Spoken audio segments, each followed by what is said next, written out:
ठीक है, तो आप सार्जेंट हैं एयरफोर्स में, राइट? Yes sir. और आपकी उम्र 35 साल है? सर 36 होने वाली है। 36 होने वाली है। आपकी रिटायरमेंट कब ड्यू है एयरफोर्स से? सर दिसंबर 22। दिसंबर 22 में ड्यू है। गुड। तो आपको एयरफोर्स ने फिलहाल अलाउ कर दिया है कि आप अपीयर हो सकें? यस। और ये आपका एक्स सर्विसमैन बनने के बाद प्लान है या बहुत सारी चीज़ों में से एक योजना है कि चलिए एडमिनिस्ट्रेटिव सर्विस कोशिश करते हैं? नहीं सर, एक्स सर्विसमैन नहीं, पिछली बार भी मैं सेलेक्ट हो गया था इसमें, मुझे RTS मिला था।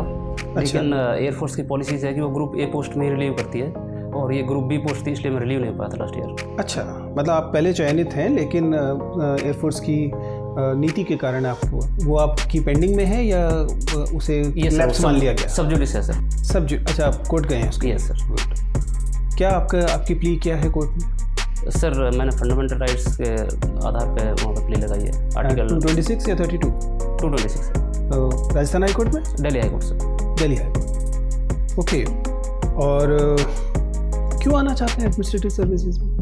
सिविल सर्विसेज और मिलिट्री सर्विसेज जो हैं वो इनको एक दूसरे की विपरीत सर्विस माना जाता है अपनी प्रकृति में। इनफैक्ट सिविल सर्विस को सिविल सर्विस कहा ही इसलिए जाता है क्योंकि वो सेना की सर्विस नहीं है। Yes sir. ठीक है, तो आप क्यों ये दल बदल डिफेक्शन करना चाह रहे हैं? डिफेक्शन तो आपकी सेना में बहुत बुरी बात मानी जाती है। नहीं सर, डिफेक्शन नहीं कर रहा हूँ मैं। वहाँ पे मैंने बहुत बेहतरीन काम किया है। आज तक पिछले 18 साल की सर्विस में मुझे एक भी वार्निंग लेटर नहीं मिला है, बल्कि 2 बार मेरे एयर ऑफिसर कमांडिंग से प्रशस्ति पत्र भी मिला है। यहाँ पे मैं इसलिए आना चाहता हूँ कि यहाँ पे सोसाइटी से जुड़ने का मौका मिलता है सर। महेंद्र, ये बताइए, आप तो एयरफोर्स से हैं, आई एम वेरी श्योर कि you are proud of your organisation, right? मुझे बताइए कि अगर हम एयरफोर्स की उपलब्धियों को देखें सर, हम लोग जो हमारी थल सेना है उसकी उपलब्धियों की बात तो पिछले 200 साल से कर रहे हैं सर, लेकिन हम अगर वायुसेना की उपलब्धियों को देखें तो ऐसी 3 महत्वपूर्ण उपलब्धियां बताइए जिनके बारे में गर्व से कहा जा सके कि ये भारतीय वायुसेना की महानतम उपलब्धियां। सर करगिल वार को फाइनली एयरफोर्स के सपोर्ट से ही जीता गया था, क्योंकि वो लोग बहुत हाइट्स पे थे और आर्मी उनको कब्जा नहीं कर पा रही थी।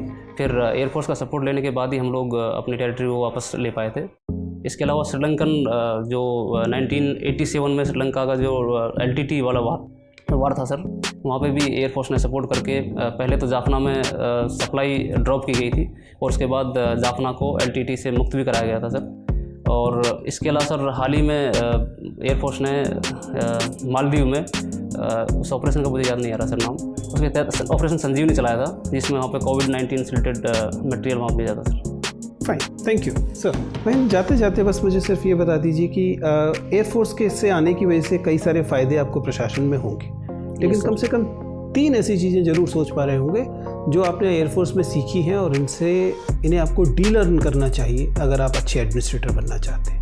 वे कौन सी 3 चीज़ें हैं? हाँ, डीलर्न मतलब वो सीख ली हैं, उस समय वहाँ ज़रूरी थी, लेकिन यहाँ अब उन्हें अनसीखा करना चाहिए। वे कौन सी चीज़ें हो सकती हैं? सर ऐसी तो कोई वैल्यू नहीं है जो मुझे लगता है कि वहाँ सीखी हूँ और यहाँ मेरे काम नहीं है या वो इसके यूज़फुल नहीं होंगी। ऐसी वैल्यूज़ तो बहुत सारी हैं। मैं उम्मीद करूँ आप केवल 3 सोच पाएँ कि ये एक आर्म फोर्सेस के हिसाब से अच्छी बात थी, लेकिन सिविल सर्विसेज के हिसाब से मुझे अपने इस व्यवहार को बदलना चाहिए। सर मिलिट्री सर्विस में है कि दुश्मन को ऑब्वियसली अच्छी बात है कि शत्रुता अगर किसी से हो जाए तो उसे नेस्तनाबूद कर दो।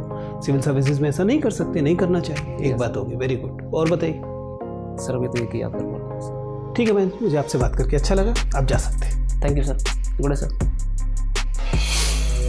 सामान्यतः जब आपका बैठने का तरीका, आपका बात करने का तरीका, वाचिक स्पष्टता जो है वो आपके आई कांटेक्ट, फ्लो, कम्युनिकेशन वाली जो चीज़ें हैं वो सामान्यतः ठीक जा रही हैं, तो उसमें आपको कोई परेशानी मुझे नहीं लगता कि होने वाली है। जहाँ थोड़ा बहुत सुधार की गुंजाइश है वो है जब आपको विश्लेषणात्मक सवालों के जवाब देने होते हैं, जब आपको उसी समय सोचकर और एनालाइज करके सामने रखना होता है। वहाँ कभी कभी लगता है कि वो सूक्ष्मता अभी और आ सकती है।